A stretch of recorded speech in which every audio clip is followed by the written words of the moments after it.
Assalamu alaikum. Walaikum assalam. So, are you ready for today's story?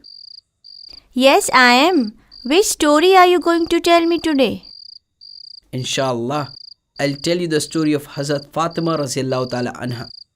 Bismillahir Rahmanir Rahim. The story of Hazrat Fatima radiallahu ta'ala anha. Hazrat Fatima radiallahu ta'ala anha was the daughter of Prophet Muhammad sallallahu alaihi wasallam and Hazrat Khadija radiallahu ta'ala anha.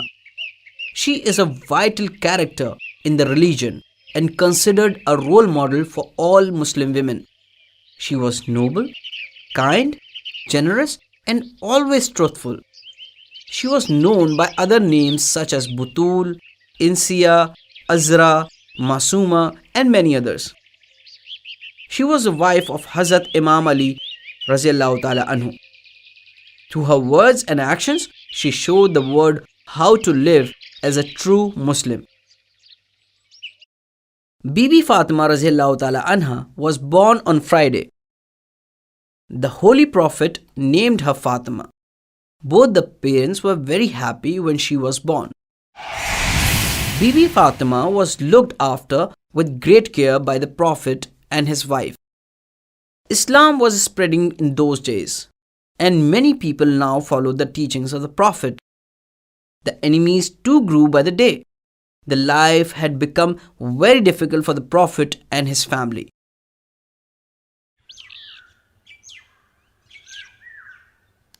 It had become a routine for the enemies for Islam to throw garbage at the Prophet whenever he passed by their house. One day, on top of throwing a garbage at the Prophet, they placed thorn in his path, and the Prophet's legs were bleeding.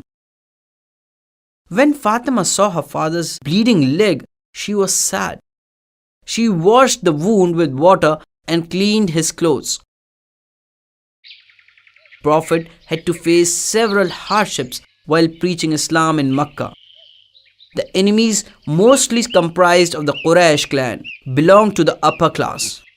They were scared that people would not respect them if they started following Islam.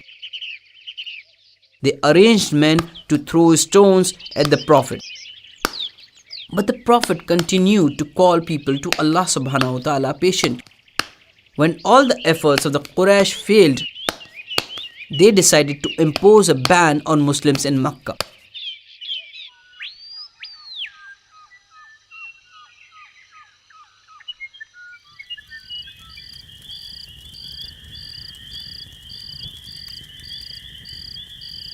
Abu Lahab, the uncle of the Prophet, was also the leader of Quraysh in Mecca.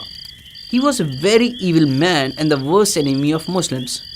He ordered a complete ban on Prophet's family and their followers. No one in Mecca was allowed to buy or sell anything to them. They were not even allowed to talk to them. It was very difficult in those days for someone to live without the support of their tribe.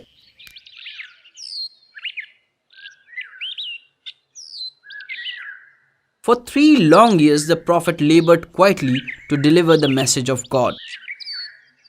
Idol worship was deeply rooted among the people, and the Prophet tried to convince as much as he could. After 3 years of struggle, he was only able to secure 30 followers. Even his companions had now started questioning his sanity. By now, his enemies had started plotting against the Prophet. The Prophet preached that everyone were equal in front of God, and this challenged the authority of local priests. One day, they gathered together and decided to suppress the movement of Prophet. They decided that each family should take upon themselves the task of stamping out the followers of Islam. They banned the Muslims from entering the city of Mecca.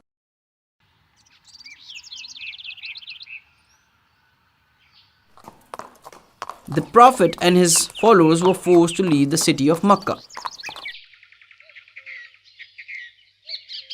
They set up a camp just outside Mecca. They made tents and lived in it for 3 long years. They were not allowed to enter the city to buy anything, neither could they sell anything as well. Bibi Fatima witnessed the people living in extreme poverty. Hazrat Khadija Raziallahu Ta'ala Anha spent most of her wealth in buying necessary goods to help the Muslims. But she had to pay a high price for the goods as no one was willing to sell anything to them. Their only support was the Prophet's uncle, Hazrat Abu Talib, the father of Hazrat Imam Ali. He refused to give up on his nephew. In spite of all this, Prophet continued his preaching. As days went by, more and more people were joining Islam. When the Quraysh realized that banning the Muslims was not going to be of any help at all, so they lifted the ban and Muslims were allowed to return to Makkah.